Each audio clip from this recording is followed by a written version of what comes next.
Olá pessoal, vamos falar hoje sobre variância robusta, né? A décima aula nessa sequência de métodos quantitativos para econometria. A gente já falou de uma sequência de tópicos sobre identificação causal, sobre modelos preditivos, sobre a teoria básica de mínimos quadrados ordinários. E aqui a gente vai completar a parte dessa teoria falando sobre a estimação da variância, né? E com isso terminar essa sequência desse curso dando os arcabouços práticos e teóricos para que vocês sigam os próximos cursos também na sequência de métodos quantitativos que vão explorar uma série de métodos e que nós, infelizmente, não tivemos tempo para falar. Então, o que eu quero falar aqui sobre variância robusta? Eu queria dizer, bom, primeiro que a gente olhou bastante para a identificação de efeitos de tratamento, né? Entendendo como efeito de tratamento sempre algo muito abrangente, né? Que pode ser, por exemplo, o efeito de temperatura ou de chuva sobre a produtividade de soja. Nós mesmos discutimos várias aplicações nas nossas mentorias, espero que a gente volte a discutir nas mentorias seguintes. Então, a questão aqui é que nós nos focamos bastante menos na estimação dos erros padrão associado a esses coeficientes estimados, né? E por que ele é importante? Porque, bom, se a gente vai fazer teste de hipótese, né, nossa estatística T, que é, por definição, o beta-chapéu estimado dividido pela raiz quadrada da variância, ele vai depender tanto do estimativa pontual de beta-chapéu como da estimativa da variância de beta-chapéu. Se, por exemplo, a variância de beta-chapéu estiver estimada para baixo, tiver um viés para baixo, isso vai fazer com que a estatística T tenha um viés para cima, e isso vai fazer com que nosso teste de hipótese não seja válido. E eu vou mostrar que isso aqui é realmente um perigo a ser pensado, a ser elaborado quando a gente roda nossas regressões, e vou mostrar então a solução para isso também. Bom, inclusive mais do que isso, né? Se a estimativa da variância do beta-chapéu for viesada para baixo, então o que vai acontecer é que a estatística T vai ser viesada para cima, e isso vai levar não só a invalidar o teste de hipótese, mas também a uma rejeição mais frequente da hipótese nula, o que vai fazer com que a gente fale, ou a gente estime que o efeito existe com uma frequência muito maior do que nós esperaríamos, e isso vai levar claramente a uma prescrição ruim de ações, de políticas, do aprendizado que a gente toma a partir dessas regressões, se a gente está falsamente detectando um efeito quando esse efeito não existe. Então, esse é um perigo muito real, a gente vai ver aqui exatamente como é que ele opera. Vamos nos lembrar assim, da estatística básica dos dois tipos de erro, né? A gente tem o erro do tipo 1, que é rejeitar uma hipótese nula quando ela é verdadeira, né? Esse é um falso positivo, quando na verdade a hipótese nula ela é válida, né? Algo não tem efeito, o beta é zero, mas a gente rejeita a hipótese nula que o beta é zero, então a gente vai dizer, é como se a gente dissesse, olha, chuva ou temperatura, a verdade é que não tem efeito sobre produtividade de soja, isso dificilmente é verdade, mas suponhamos para o efeito do exemplo, mas ainda assim a gente estima que o efeito existe e ele é diferente de zero, isso seria rejeitar uma hipótese nula a verdadeira, e a gente tem o efeito do tipo 2, que é não rejeitar uma hipótese nula falsa, é quando existe o efeito e ainda assim a gente não consegue rejeitar essa hipótese nula, né? Isso aqui voltando à alusão à medicina, é que o remédio não tem efeito, mas a gente, através dos testes estatísticos, concluímos que ele tem efeito, é um falso positivo, e aqui é quando o remédio de fato tem um efeito para prevenir uma certa doença, mas o teste estatístico ele não rejeita, ele não aponta, ele não rejeita a ausência de efeito, ele não aponta que esse efeito existe. Então, são esses dois tipos de erros que nós sempre corremos o risco de cometer quando a gente roda qualquer tipo de método estatístico, né? E eu queria focar, portanto, primeiro no que a gente fala como o erro do tipo 1. Né? O erro do tipo 1 é também o nível de significância. Quando a gente fala que a gente está fazendo um teste estatístico com 5% de significância, a gente também está dizendo que a gente tem 5% de chance de cometer o erro do tipo 1. O que isso quer dizer? Isso quer dizer que vamos pegar todos os papers publicados. Dentre os casos onde não tem efeito, que foram estudados, que não tem efeito, de verdade não tem efeito, se rodou uma regressão, se conduziu um teste estatístico, nesses casos onde não há efeito, em 5% deles, o teste estatístico vai ter essencialmente errado, se os testes foram conduzidos ao nível de significância 5%, vai ter errado e vai ter apontado que há um efeito, quando na verdade esse efeito é ausente. Evidentemente a gente não sabe quais são esses papers, mas todo teste estatístico tem esse potencial de cometer erro do tipo 1 e erro do tipo 2, e a gente aceita isso quando a gente faz um teste estatístico. Né? Então, a 5% de significância, a gente está dizendo que existe 95% de chance, no caso da hipótese nula ser verdadeira, dele de fato não rejeitar, mas existe 5% de chance que ele vai rejeitar, mesmo com a hipótese nula sendo verdadeira. Bom, será que isso é... Vamos fazer um experimento aqui simulado, só para ver isso na prática. E todos os códigos em R, vou deixar tudo disponível para vocês. Vocês podem reproduzir esse código se for do interesse. O que eu vou fazer? Eu vou pensar na seguinte intervenção, de certa forma hipotética. A gente vai pensar a gente já falou do efeito sobre educação, como um exemplo em outras partes, né, em outras partes desse curso. Vamos pensar em 5.000 alunos alocados em 50 turmas, que daria 100 alunos por turma. É um número grande de alunos por turma, mas não importa. E vamos pensar que a gente tem uma intervenção hipotética, e aqui de propósito eu fiz uma intervenção que dificilmente tem efeito. Né? Vamos pensar que a intervenção é instalar bebedouros nas salas de aula.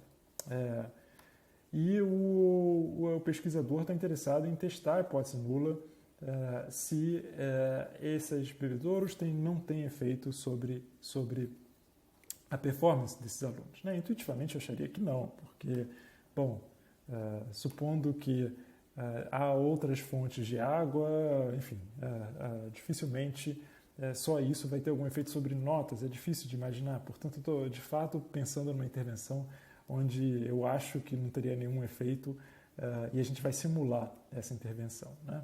Então, no dado real, a hipótese nula é verdadeira, não tem nenhum efeito no achievement, mas o pesquisador, digamos que o pesquisador não saiba.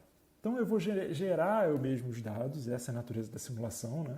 A natureza da simulação é tal que eu gero os dados, eu tomo esses dados, eu de alguma forma esqueço que fui eu mesmo que gerei esses dados e rodo uma regressão em torno desses dados para ver se eu consigo recuperar o modelo verdadeiro.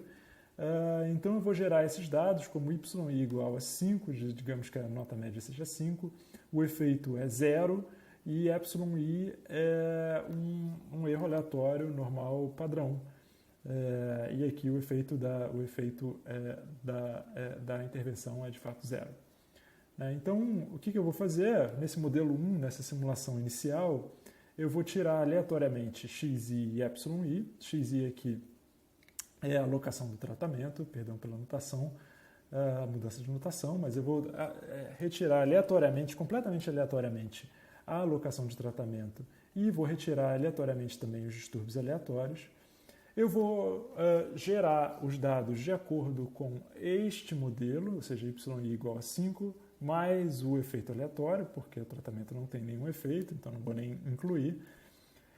E eu vou rodar uma regressão e coletar o beta-chapéu dessa regressão, onde, do ponto de vista do pesquisador, ele não sabe se tem efeito ou não, ele quer justamente estimar isso, que YI é igual ao intercepto mais o slope beta, a variável de tratamento e o distúrbio aleatório.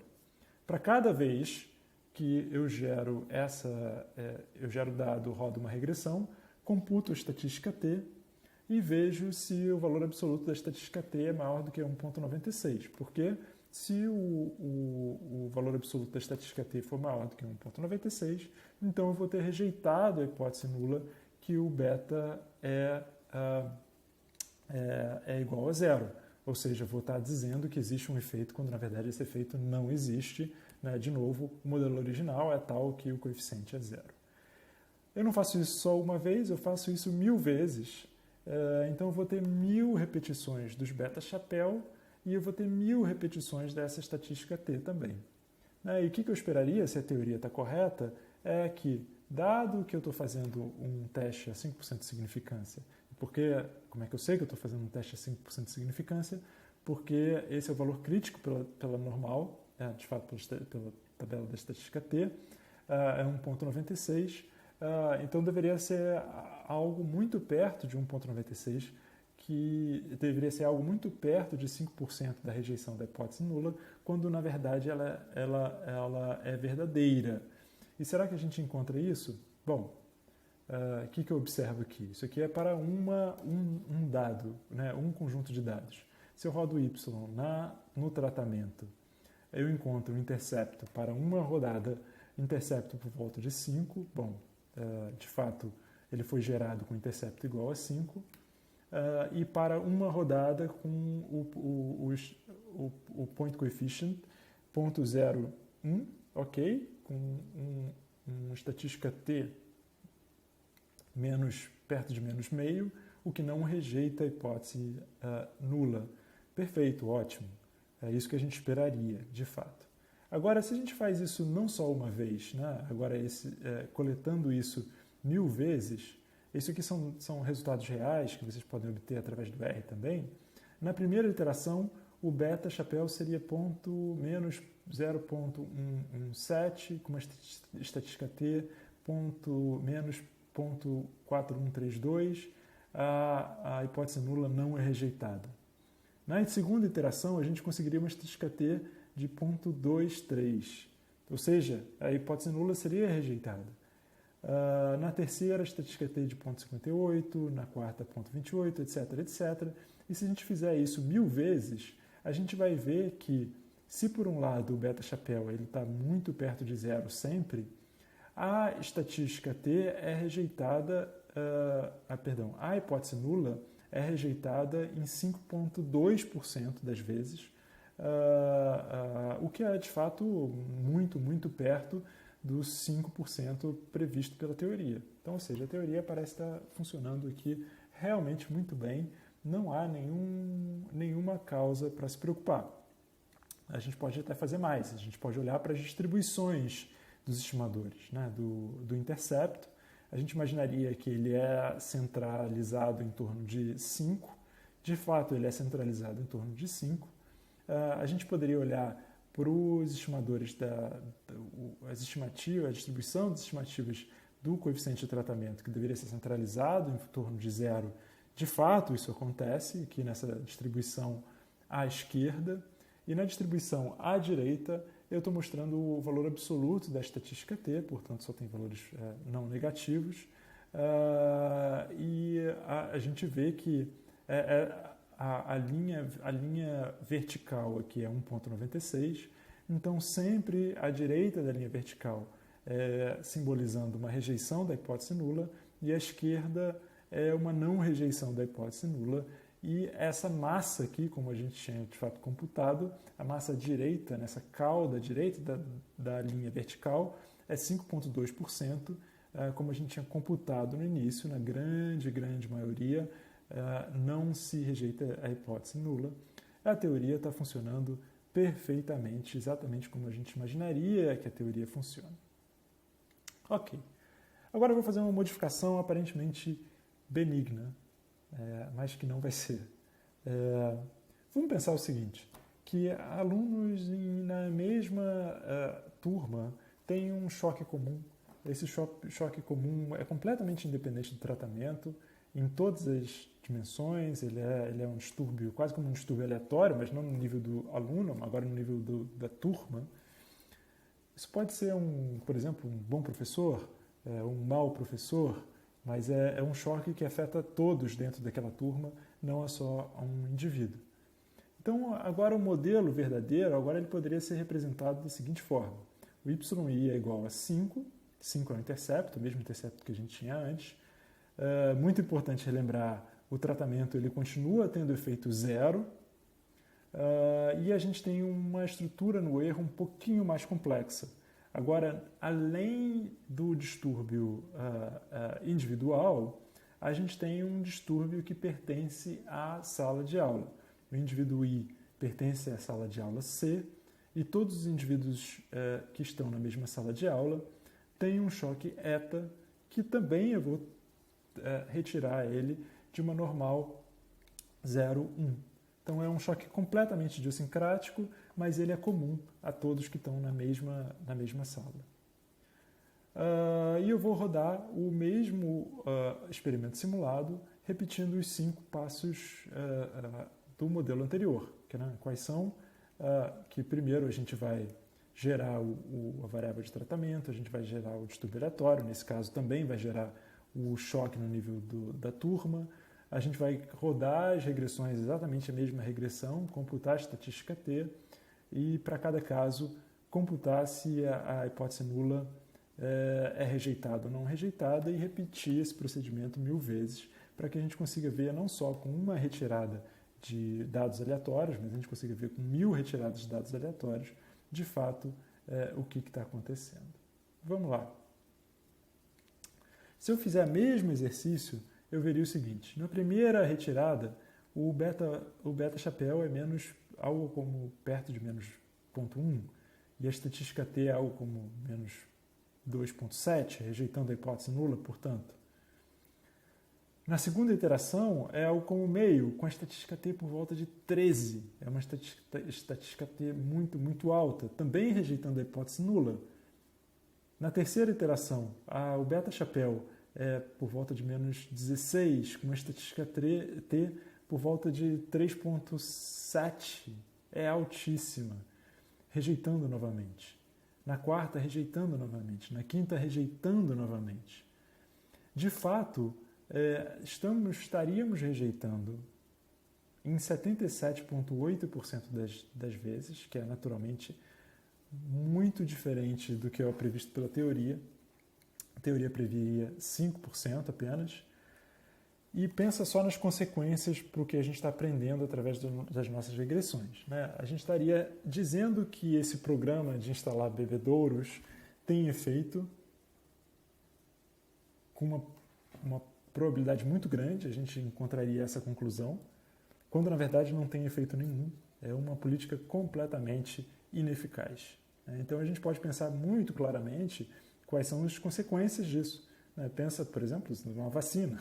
Qual a consequência de uma vacina que não tem uma eficácia de ser adotada, ou um remédio, ou diversas políticas públicas, quando na verdade não tem efeito nenhum, e se a gente vai estima e o teste estatístico reporta a existência de um efeito, quando na verdade esse efeito é zero.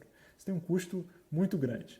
Do ponto de vista também do dia a dia de vocês, imagino que vai ter um custo muito grande, porque afinal de contas vocês estariam utilizando econometria e métodos estatísticos para guiar a tomada de decisão. Seria uma tomada de decisão errada, seria um aprendizado errado com base nos dados. Claramente é algo que a gente quer prevenir. Então, aqui todos os alarmes deveriam soar quando a gente faz essa simulação. Lembrando que tudo aqui é independente, não temos dependência, não temos variáveis não temos vieses de variáveis omitidas. Esse choque, a única coisa diferente desse choque é que ele é comum a todos os indivíduos dentro de uma sala de aula, mas ele é completamente independente de tudo, ele é completamente independente da alocação de tratamento, ele é completamente independente também do erro idiosincrático. Ainda mais, parece que o problema não vem dos coeficientes pontuais, então não é um problema de identificação. Embora exista uma certa dispersão nesses coeficientes pontuais, a média deles está de fato muito perto de zero, indicando, portanto, que o viés não está vindo do beta-chapéu. Deve ser algo, portanto, que está vindo. Se a estatística T aparentemente está tão errada, deve ser algo que está vindo, portanto, da variância, do termo da variância. Então, ou seja, a nossa suspeita inicial aqui é que se a estatística T está inflada e o problema não está vindo em inflar o beta-chapéu, deve estar vindo do fato que os erros padrão são muito baixos. E é isso que a gente vai agora, de fato, olhar. Se a gente, de fato, vê o equivalente daqueles dois gráficos que eu mostrei no modelo 1, a gente veria o seguinte. Agora, não estou nem mostrando para o intercepto, porque o intercepto é menos interessante, mas mostrando para os coeficientes pontuais, a gente vê que, de fato, eles estão centralizados em torno de zero. Ok, perfeito. Mas a estatística T, isso aqui, a barra vertical não mudou, ela continua sendo 1,96. O que mudou aqui foi a escala do gráfico, porque agora a gente tem uma estatística T tão alta, acima de 20, que o 1,96 foi comprimido aqui para a esquerda. Mas o ponto é que muitas vezes, na grande maioria das vezes, que é 77,8% das vezes, a gente está rejeitando a hipótese nula porque ela está à direita dessa barra vertical equivalente à estatística T ser maior em valor absoluto do que 1,96. De fato, algo tem que estar errado no nosso cômputo da variância. E o que está acontecendo aqui? O problema é que os estimadores da variância assumem que os erros são independentes. Isso faz sentido quando a gente pensa que a gente está retirando indivíduos de uma grande população, esse paradigma estatístico clássico, que existe uma população de milhões de habitantes, dos quais a gente amostra uma quantidade pequena. Talvez faça sentido pensar que eles não pertencem a uma mesma estrutura, eles não pertencem a uma mesma sala de aula com muita probabilidade. E o fato é que talvez, em alguns casos, a gente possa pensar que, de fato, esses indivíduos são independentes entre eles.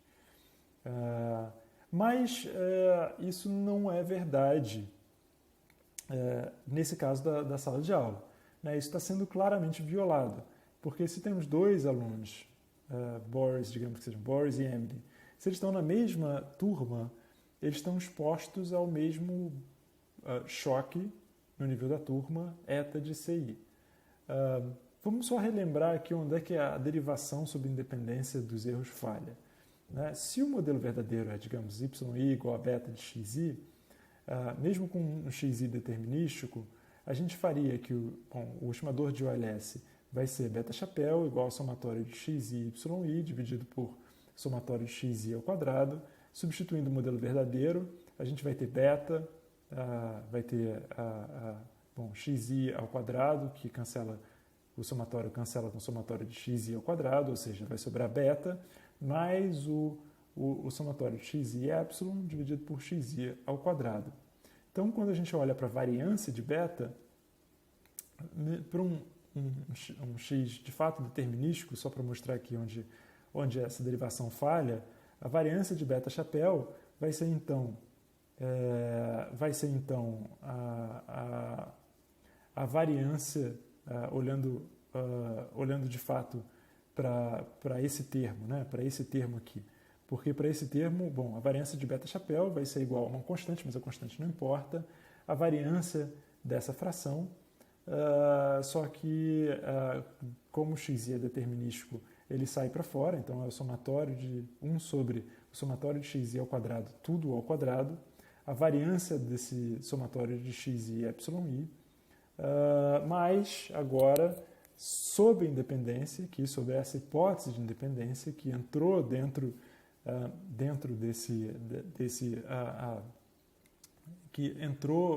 dessa operação, que faz essa igualdade ser verdade, a variância da soma é a soma das variâncias, mas aí a variância de xi vezes εi vai ser x ao quadrado a variância de εi, mais a variância de εi é sigma ao quadrado, e disso vai resultar que o somatório de xi ao quadrado cancela com um dos somatórios de xi ao quadrado que está no denominador dessa função, ou seja, a gente chega àquela expressão que nós já tínhamos visto na primeira aula, inclusive, que a variância de beta-chapéu é igual a sigma ao quadrado dividido por somatório de xi ao quadrado. Qual o ponto? É que essa derivação só foi válida porque havia independência entre o xi e εi, porque só dessa maneira a variância da soma é a soma das variâncias. Caso contrário, essa conta estaria não adequada. E é isso exatamente o que a gente vai fazer. Então, naquele ponto, eu até falei da estrutura de erro clássica, né, quando a gente tem erros independentes e homocedásticos. Aqui essa é uma estrutura de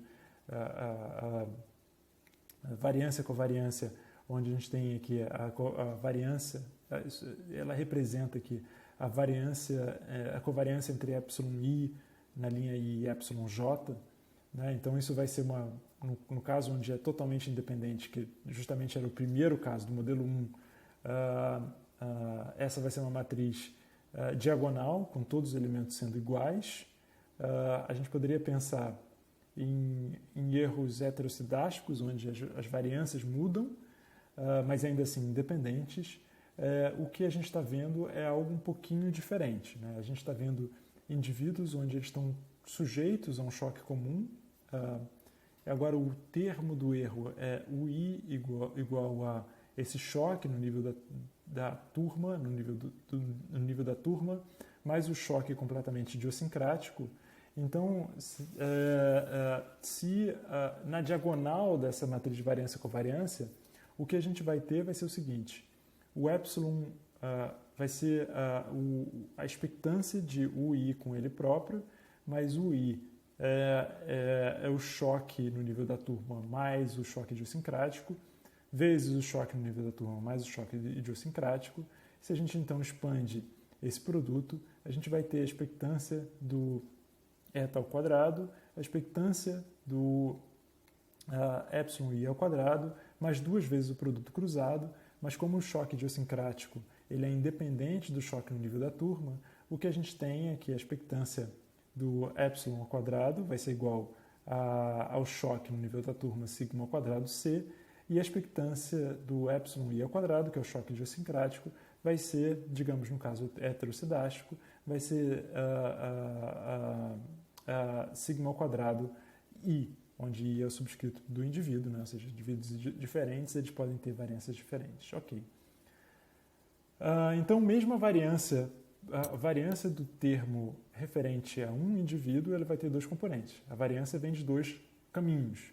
Do fato que o indivíduo I está numa turma, essa turma tem um choque e, além disso, esse indivíduo tem o seu próprio choque idiosincrático.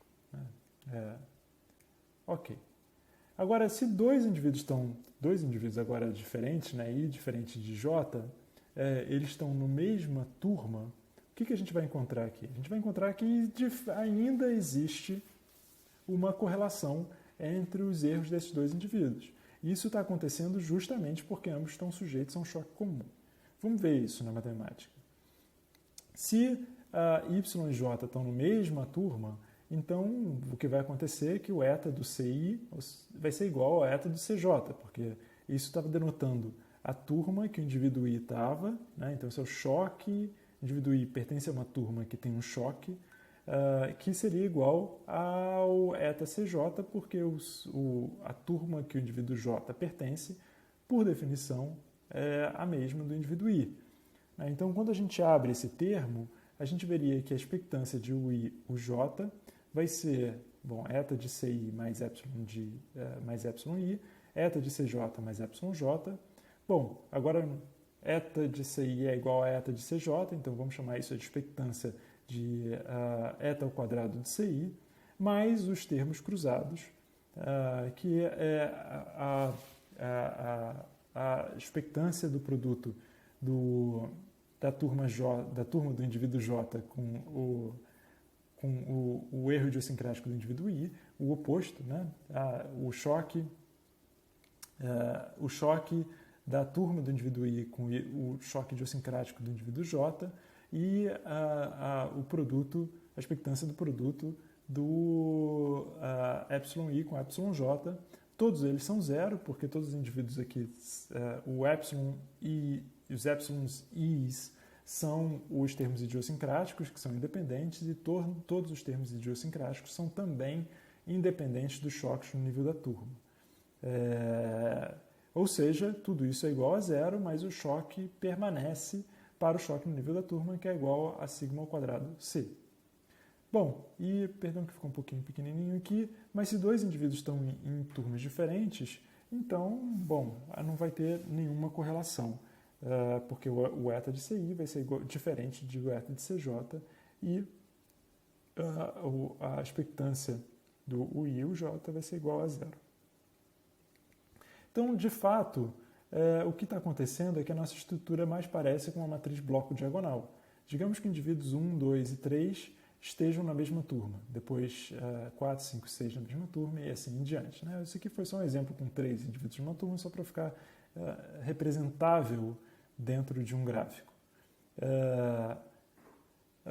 Na diagonal, a gente vai ter que a variância é o termo idiosincrático, a variância do termo idiosincrático, mais o termo de choque que vem da turma. Então, isso vai ser sigma 1 ao quadrado, mais sigma c ao quadrado, e por aí em diante. Mais os dois indivíduos que estão na mesma turma, por exemplo, o indivíduo 1 e 2 que estão na mesma turma, eles também vão ter uma covariância que vai ser sigma ao quadrado c, porque, eles estão ambos sujeitos aos choques idiosincráticos. Ao fim, essa vai ser uma estrutura que a gente vai chamar uma estrutura com clusters. E é muito, muito provável que vocês encontrem uma estrutura com clusters durante o trabalho de vocês. Porque se a gente pensar mais amplamente, não é só alunos que estão sujeitos a choques comuns no nível da turma, mas, a gente pode pensar que indivíduos pertencem ao mesmo estado,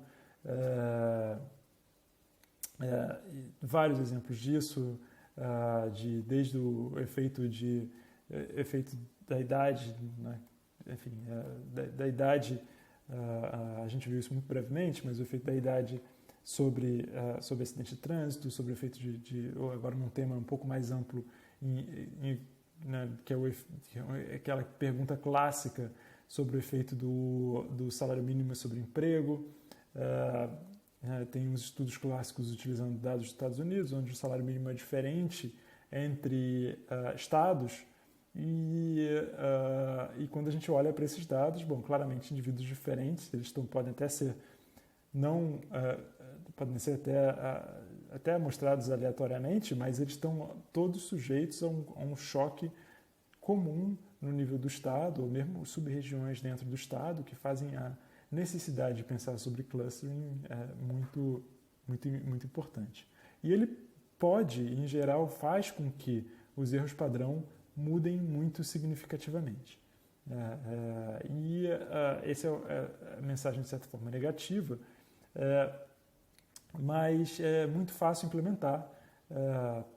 Por exemplo, no pacote FELM no R, como eu tinha implementado a primeira regressão que eu mostrei a vocês, ele já implementa o clustering quase que diretamente. Né?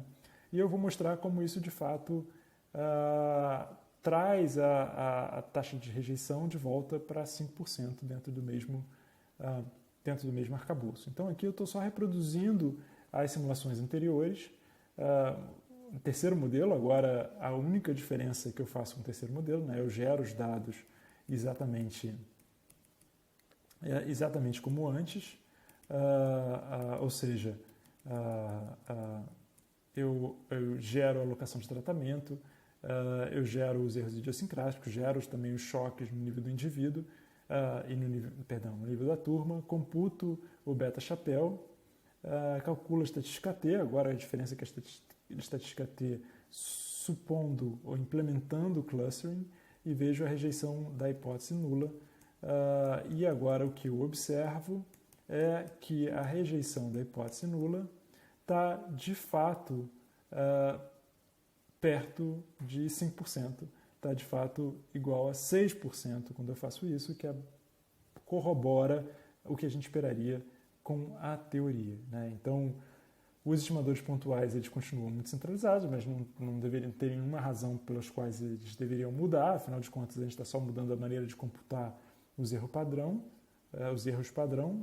não os coeficientes pontuais.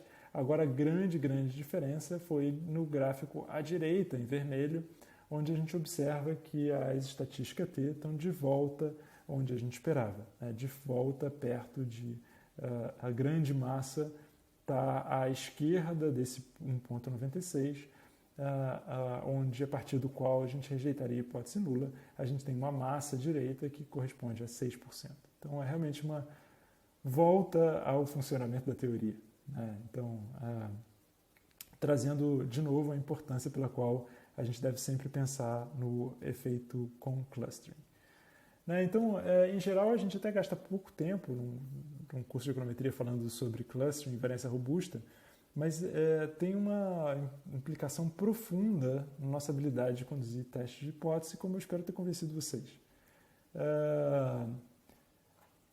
E aqui eu termino um pouco falando sobre alguns aspectos práticos, né, da implementação de clustering. Né? A gente nunca sabe, de fato, qual é o nível do clustering que a gente deveria implementar, mas, de fato, a gente tem alguns aspectos que podem ser indicadores, né, de ajuda, pelo menos que faria sentido alguns aspectos da realidade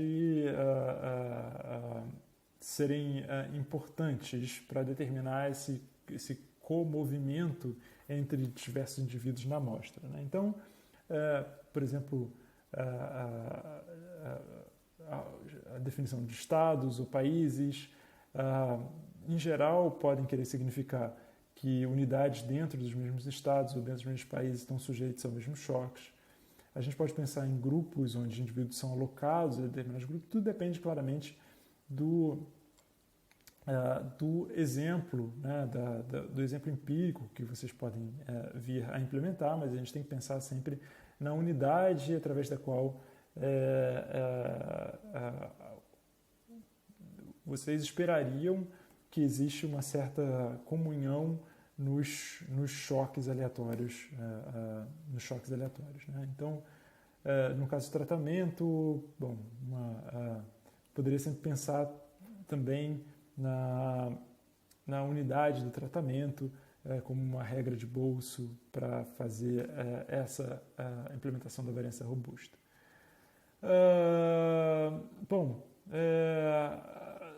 Frequentemente, clusters maiores vão acabar gerando erros padrão maiores, então, de fato, é reconfortante quando a gente testa clusterings maiores e a gente ainda assim não rejeita a hipótese nula, da confiança que a gente está fazendo a coisa certa. Por outro lado, a gente não pode, por razões que eu não vou entrar aqui, a gente não pode estimar com muitos poucos clusters, né? Então esse já se cita na literatura 42 como o número menor, mas é quase que uma brincadeira dizer 42, mas a gente precisa de um número mínimo de clusters para estimar a variância robusta. Então a gente, enfim, tipicamente tem 27 estados, 27 se a gente fizesse em estados no Brasil, a gente teria um número pequeno de estados, razão pela qual em geral a gente desce um nível em regiões, ou podem ser meso ou micro-regiões, dependendo do caso.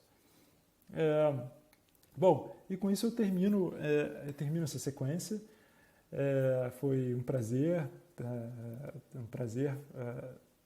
apresentar esse curso para vocês. Eu espero que realmente tenha sido útil.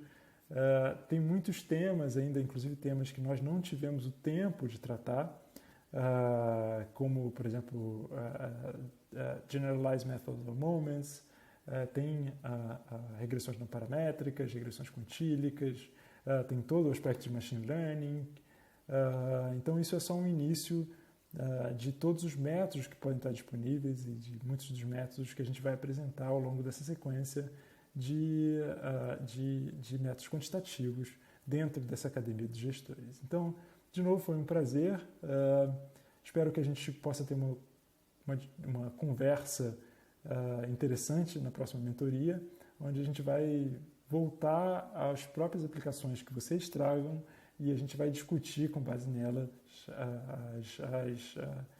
as possíveis implementações, possíveis efeitos e como partir de uma ideia para uma implementação prática usando dados, usando a econometria que a gente desenvolveu. Tá bom? Então, nos vemos na quinta-feira e até lá. Tchau, tchau.